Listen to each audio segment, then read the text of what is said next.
Hello, we've got a special demo today. It won't be a normal completed work demo because this instrument's got more to say, and it's going to have even more to say after a few years.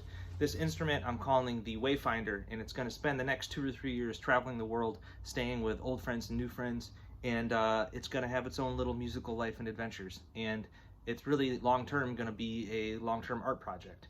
So this instrument will go around and we'll be collecting photos, videos, audio, all that stuff on its own little website. It's going to have a little book that goes with it of ephemera, and even its case will be a part of the art project by the time it makes it back, I'm sure. And this instrument, I call it the Wayfinder because I'm inspired by travelers. So to begin with, I'm inspired by the Polynesian navigators that originally found the Hawaiian Islands and the folk knowledge and process that it took to explore that large part of the Pacific Ocean. I'm also inspired by the Madeiran cabinet makers who went all the way to Hawaii to work and brought along their little instruments that eventually became the ukulele. I'm inspired by our friends and colleagues who travel the world playing music and making art, and the sacrifice that takes. I'm also inspired by the states of Oregon and Hawaii. So that's reflected in the wood choices. This instrument is made from all wood from Oregon or Hawaii. The top and the neck are made from old growth Douglas fir, and it's said that some of the best Hawaiian war canoes and double hull canoes were made from Douglas fir logs that floated over and landed as driftwood on the islands.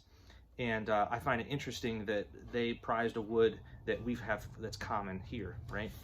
And the opposite of that would be this beautiful Hawaiian koa back and sides. More common on the islands, although extra highly priced here because we can't get wood like this to grow here, right? So this fir top and koa back and sides are, two sides of the same coin. And the rest is Oregon black walnut.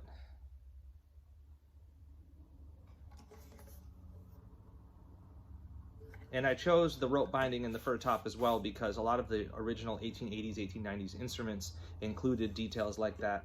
So I kind of wanted to make an instrument that looked old school like that.